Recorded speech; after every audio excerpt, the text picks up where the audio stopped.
edition of Southern Newsweek, Caversham residents make plans for an unused site in the suburb, but is the City Council on board? An international celebration is used locally to promote and offer free disease prevention, and a student response at Otago Polytechnic catches staff by surprise. We'll find out what they're up to.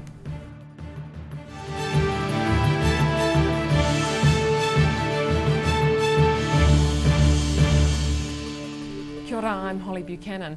Caversham residents are working to develop a community reserve in the suburb following widespread enthusiasm for the concept. They're considering designs for a dedicated public green space at the site of a former train station. But the City Council has other ideas. Planning for a better future. Caversham community group members are wanting to develop the Station Road Reserve for public use by residents and families.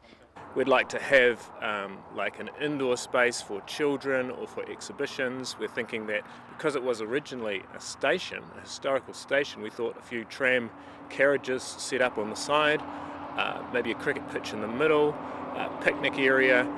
The reserve is council land with nothing on it but a vandalised bench seat and some burnout marks. Caversham residents have been plotting this enhancement for more than a year and presented plans to council. They're wanting a more attractive park and amenities for neighbours to socialise and kids to play in. What I've found with coming here with my boys is if somebody's here using it, it seems to attract other people here to use it, and that's going to be a big key, is just making the space usable and inviting the people to come here. The council's considering using the reserve for social housing. Community group members say they're in favour of more residential support, but suggest there are better areas for units to be built. They see great potential in the suburb, which is feeling the effects of asset losses like Carisbrook and Caversham School. And we lack green space in Caversham. We have some, but not very much. And we'd like to encourage the council to consider keeping this as a reserve and developing it. The 5,000 strong communities waiting on a decision from council, with advocates and volunteers at the ready. If the go-ahead's given, this empty reserve could soon boast public sporting, picnicking and gardening facilities. Rosie Mannins, 39, Dunedin News. Locals are being asked to rate their satisfaction with civic services and infrastructure. The Dunedin City Council is undertaking its regular residents' opinion survey, albeit in a different format this year, and changes are expected to deliver better results. Rating civic services and assets. Dunedin City Council staff are encouraging locals to undertake the latest residents' opinion survey. So the residents' opinion survey is critical for us as a council. We want to know how people think about the council, what they think of our services and what they think of our infrastructure, how they experience the roads, the parks, the pathways and the various services we provide. The survey has been undertaken annually for more than a decade, but staff decided it needed changing. They've streamlined questions to make it shorter and more specific, and they're sending it out monthly rather than once a year. So this way we find out every month what people think, and it gives us a chance to maybe change what we're doing midway through the year, because we can do that. It makes us more agile, and I think it makes us more responsive to the community. The changes are expected to generate more meaningful results, which the council will use to address any perceived shortfalls or recommendations.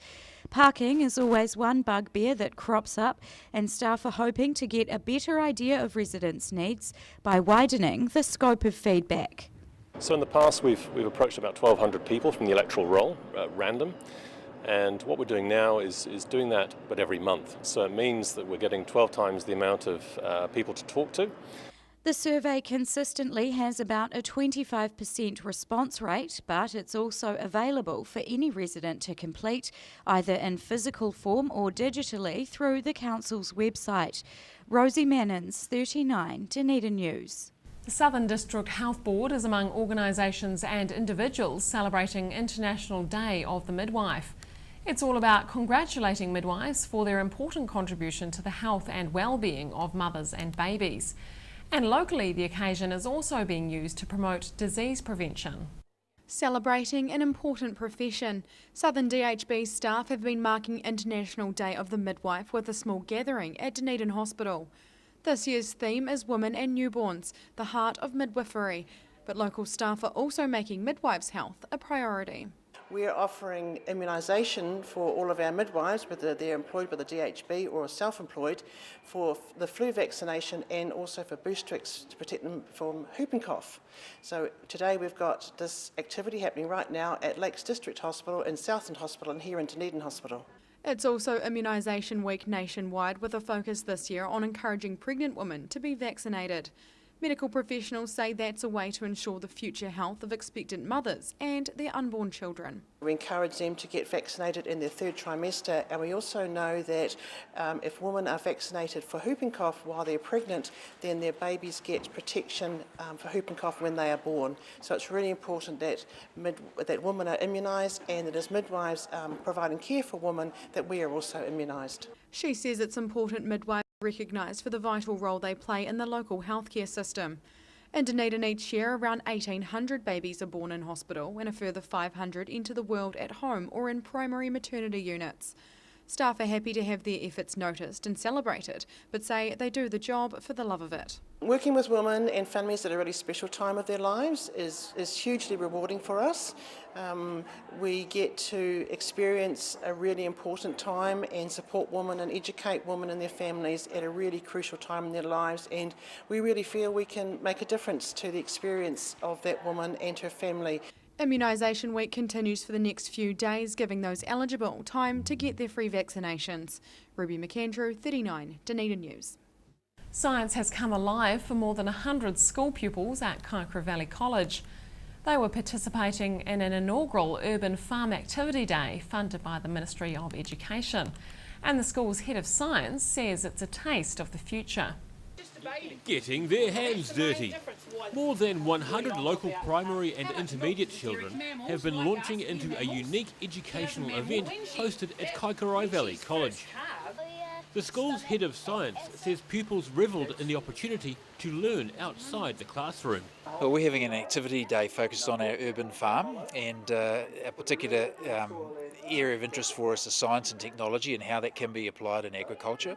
So we have different activities today that students are circulating through, and there are things like drones and bees and planting, growing food, and also composting and lots of other things too. Macmillan says many of the pupils prepared ahead of time in their respective classes, ready to make the most of the government-funded initiative.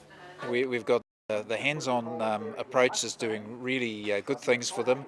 They've come up with an inquiry question that they're trying to investigate about the farm, and if they get a chance, if they do that really well, they're going to get a chance to make that activity happen on the farm.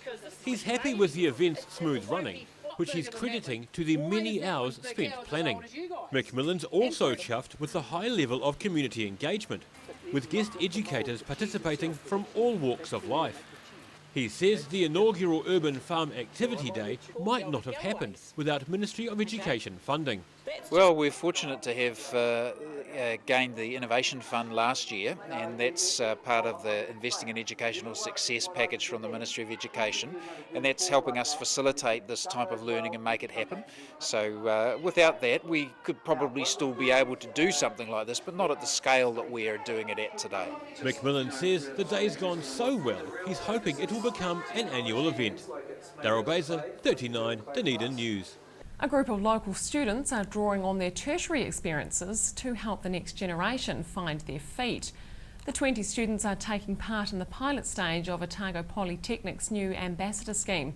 And staff are overwhelmed by the number of individuals eager to step up and help out on campus. Learning what it takes to be a leader. These Otago Polytechnic students are taking part in a brand new initiative aimed at engaging with new and prospective students. 40 people applied for the paid student ambassador role, but that number was halved after an intensive interview process. What really stood out about the student ambassadors who were selected in the end was their excellent communication skills, their passion about the course of study, and some of them had quite interesting educational journeys to talk about, so the way that they have ended up here. And they really just wanted to give back to the Polytech and share their story. Crosley says the scheme is a chance for the newly minted ambassadors to grow personally and professionally. They're also keen to share their real-life experiences on campus with those considering study at the institution. I decided to become an ambassador because I wanted to make myself feel more of a part of the community, the Polytechnic community, and get people excited to come and learn. This is the first year the ambassador scheme has been run, but Crosley's confident it will become permanent. There's already discussion about the possibility of expanding to the Polytechnic's Auckland and Central Otago campuses next year. The current batch of ambassadors are happy to lead the way. I've had my own experience with Otago Polytech and it's been absolutely fantastic. And so any questions in relation to my own experience that I've had here with OP, I'm more than willing to share. So I see that as a fantastic opportunity. At this stage, the students' role will be to help out at various recruitment and information sessions throughout the year. One of the biggest events is the Dunedin Tertiary Open Day. That's on in just a few days, where these guys will be highly visible in their new lime green t-shirts. Ruby McAndrew, 39, Dunedin News. Still to come on Southern Newsweek, we find out why the Dunedin Budget Advisory Service is in limbo, and we take a look at the charitable aspect of one school's production.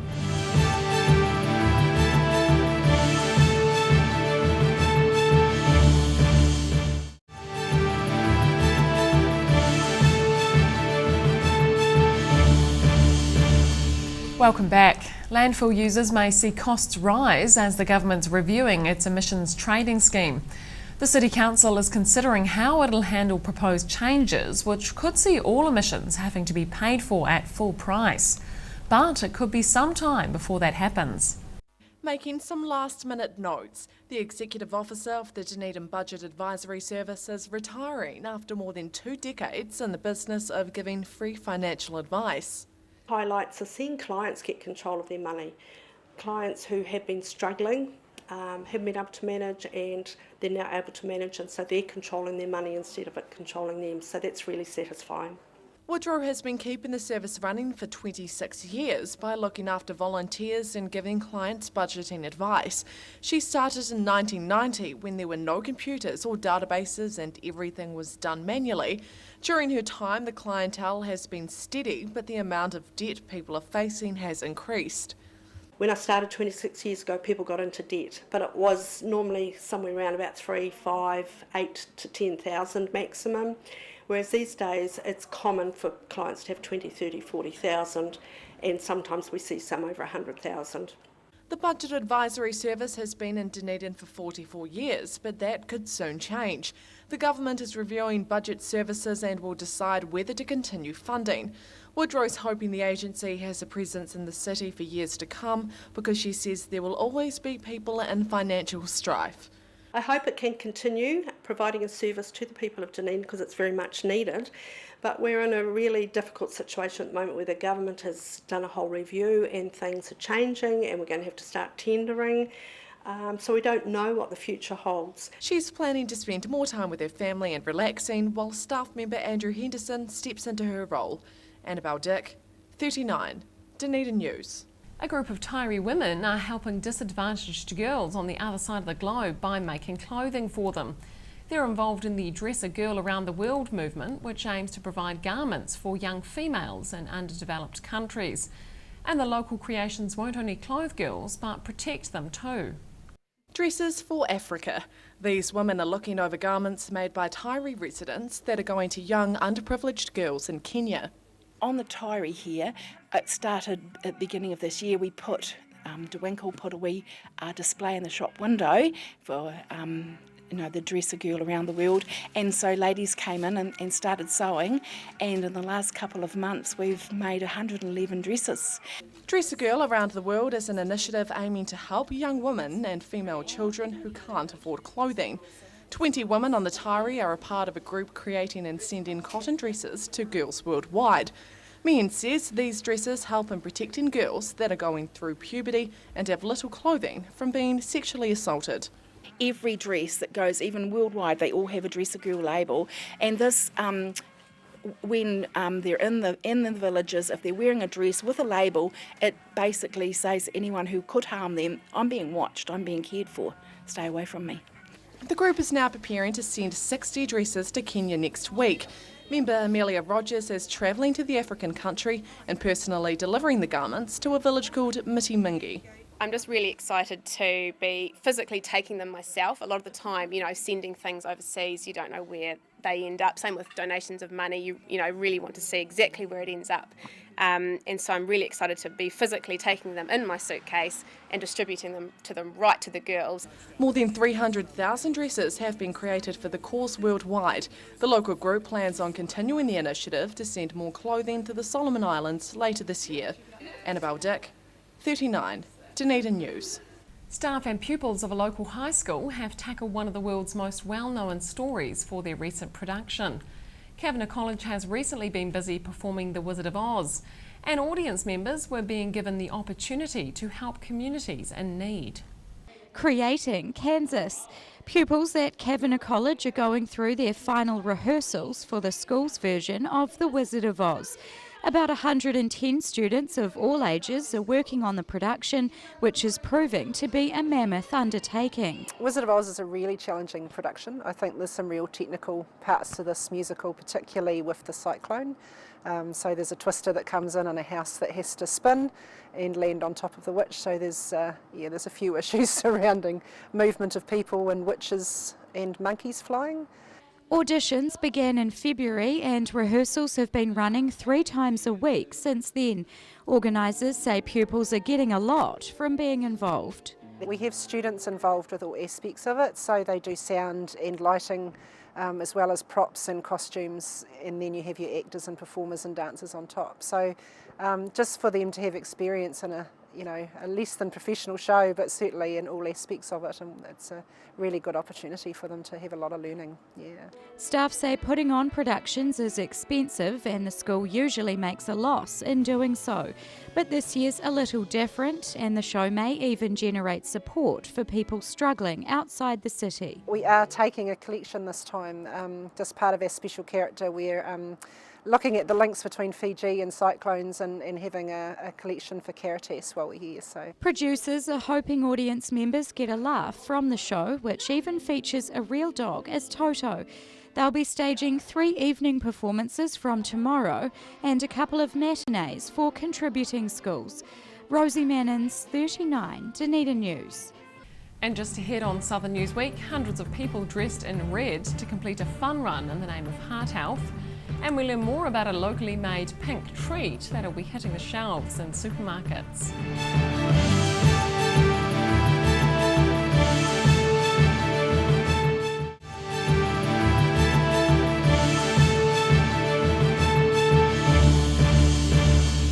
Residents have been running for heart health by taking part in the local leg of a national fundraiser. About 300 people participated in the Mother's Day fun run and walk in the city, and they're helping to target New Zealand's single biggest killer. Heading off for heart health, hundreds of runners and walkers have been pounding the pavement for a charity Mother's Day event. It was one of several nationwide, organised by Jenny and Homes. The aim of this is to get mothers and daughters and families involved in an exercise. We do this in conjunction with the National Heart Foundation and who we support. The course began at the Caledonian Sports Ground and followed a 5-kilometre route around Logan Park and surrounding streets. It's helping to boost the Heart Foundation's Go Red for Women campaign, which is aiming to improve cardiovascular condition among Kiwi females.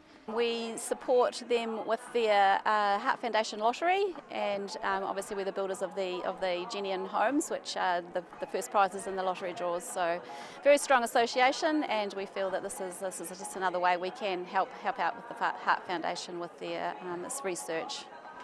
Jenny and Homes has been organising these fun runs for about 5 years. The short duration means many youngsters can join in, and participating families are together for Mother's Day.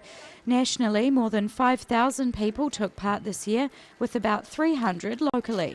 The highlight for me, I think, is actually seeing the groups of people that we get coming along, and particularly when we get people in a group and they decide to dress up and have fun. That's really great to see on Mother's Day. $20,000 is going towards the Go Red for Women campaign from this year's fun runs. Heart disease is reportedly the single biggest killer of women in New Zealand, claiming the lives of more than 50 each week. Rosie Mannins, 39, Dunedin News. Residents are about to start seeing a new locally made treat in supermarkets. A special type of dessert is being created and sold by Columba College pupils in association with Cowell's Genuine Pavlova, and it's all for a charitable cause.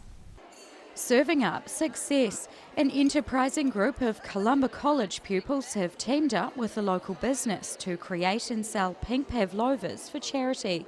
They're aiming to raise $20,000 for breast cancer research.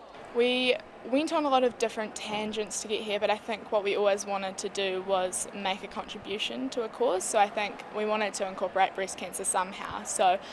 And with Cowell's being a Dunedin producer, it made it quite easy to get in touch with them, and we thought it would be a fun way to tackle a big issue. The Pink Ladies, as they are known, staged a Mother's Day high tea in the school hall to launch the product. Their concept is part of the Lion Foundation's Young Enterprise scheme. Something quite simple, but I think it's something that a lot of people can get behind. It's something we can all appreciate. Everybody loves Pavlova, Kiwi classic, so we just thought the Pavlova would be a fun way to do it.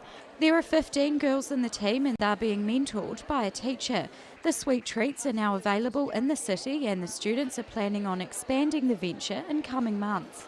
We are currently doing them locally and we'll have them through our website, but we're working on getting them nationally in supermarkets. The girls say they've jumped into the deep end with running a business and marketing a new product, but the cause is worth it. Money raised through the initiative will be used for helping to advance early breast cancer detection. Breast cancer touches all of our lives in some way. I think it sort of intertwines itself in some way. Everyone knows someone who knows someone or has experienced it themselves, so we think it's something very relevant. It's a win-win concept, with the pupils gaining valuable skills while supporting a large charitable organisation, and that's cooking up a guilt-free treat for shoppers to indulge in. Rosie Mannins, 39, Dunedin News. The Otago Down Syndrome Association is being given the proceeds from a creative activity involving local children. A crowd of excitable intermediate school pupils have been climbing inside Zorbs for a fundraiser organised by tertiary students. But the event wasn't just about providing a financial boost. Happily taking a tumble. School pupils have been rolling around Dunedin North Intermediate in Zorbs during lunchtime for a quirky fundraiser. All proceeds are being donated towards helping locals with Down syndrome. It's part of our 300 level marketing sales paper. We have been teamed up with the Otago Down Syndrome Association, and we were put into groups in our tutorials where we all had to go out and either raise awareness for Otago Down Syndrome, and if you'd like to, also raise funds for them as well. Chapman and her team decided they wanted to raise money in a fun and creative way. They liked the idea of engaging children in activities and have been making the most of their connections outside the university. We thought we'd like to get into schools and try and target the younger audience. And with the Zorb Soccer, I'm fortunate enough to work alongside John Matthias, who has kindly donated us the balls for the afternoon, which is just a great engagement tool, and the kids are obviously really enjoying it. Dunedin North Intermediate pupils each donated $2 for their turn in the inflatable balls. But Chapman says it's not all about the money. She wanted to raise awareness of the work undertaken by the local Down Syndrome Association. Originally we kind of set out for a Mufti Day, but with our assignment deadline obviously coincided with school holidays, so we had to take a different approach. So anything is great, and I'm sure the Otago Down Syndrome Association will really appreciate it. Dunedin North Intermediate staff reached out to Chapman about the event after seeing Zorbs used in a playball session. They say it seemed like a creative way to raise some money while giving kids a fun experience. Ruby McAndrew, 39, Dunedin News. A young artist is trying to get residents to think about water pollution through a mural she's creating in South Dunedin. The Queenstown woman is painting several marine life pieces around the country to spread her environmental message, and she's hoping to get through to people who are oblivious to the issue. Filling in the gaps, this artist is sprucing up a South Dunedin car park with a mural showcasing marine wildlife. I am painting the second of my pollution awareness mural tour called New Zealand's Worth Loving, and this is going to be based on a crescent penguin. Sharon is travelling the country painting marine life murals in main cities including Christchurch, Wellington and Auckland. Her local piece is called Paulie Penguin and is the second mural on her tour, following the creation of one in her home base of Queenstown. Sharon became passionate about the environmental cause while she was studying fine arts in Christchurch and saw the amount of devastation on beaches. I wanted to spend the year making a statement about what's happening to these animals that are drinking up all this sludge of plastic that's being washed out from different areas around, well, the world really, and into the sea. Some of her murals are being funded through City Council grants and sponsorship. For the Sandersons Bay Road creation, Sharon's been donated some materials. She's wanting to use her artistic talent to get people thinking about water pollution and to be more careful with their waste around coastal areas. I'm aiming to connect with people in the public that wouldn't usually take an interest, just because it's right there in their faces. She's expecting to finish this artwork by the start of next week. Then she's heading to Christchurch for her next canvas on her way up the country. Annabelle Dick, 39, Dunedin News. And finally, dozens of school children have been busy spelling their way to victory recently at the City Library. The annual Scrabble for Fun tournament attracted around 60 competitors, all eager for a win. And organisers are hoping the event will set some kids on a path to Scrabble stardom. Making the first move. Primary school children from all over the city have dusted off their dictionaries for the annual Scrabble for Fun tournament at the City Library. But organisers say it's not just their English skills being tested. We want them to really know how to play. The idea is to develop a little bit of a word knowledge, but also maths is involved a lot because they have to score, they have to add up. And what we find is that if a kid is really good in maths, they'll be really good in Scrabble. This is the 18th running of the Dunedin Scrabble for Fun tournament. Organisers took a break last year following a large-scale primary, intermediate and high school contest the year before. Groffman's happy to be back working with just primary school pupils, who she says really benefit from the game. If they get their teachers behind it and the parents, it's amazing. They can actually play it at home and also do it at school, and it will increase their word knowledge. They will find that once they play Scrabble, everything else they learn at school will improve. While this tournament is designed to be a bit of fun, Groffman says she's always on the lookout for young talent to play at a higher level. If someone is good enough, they may become eligible to represent New Zealand in youth Scrabble competitions, alongside playing in other local games. We actually run other tournaments, and what I'm interested in, if the ones that are really interested can go into another little tournament that's a little bit more serious than this one. If enough children decide they want to continue playing at a competition level, Groffman says there's a possibility that a youth grade could be formed. Right now, though, for players, it's all about representing their schools by putting their best words forward. Ruby McAndrew, 39, Dunedin News. And that's all for this edition of Southern Newsweek. Remember to check us out on Facebook, YouTube and Twitter, or you can take a look at our website at dunedintv.co.nz. I'm Holly Buchanan. Thanks for watching.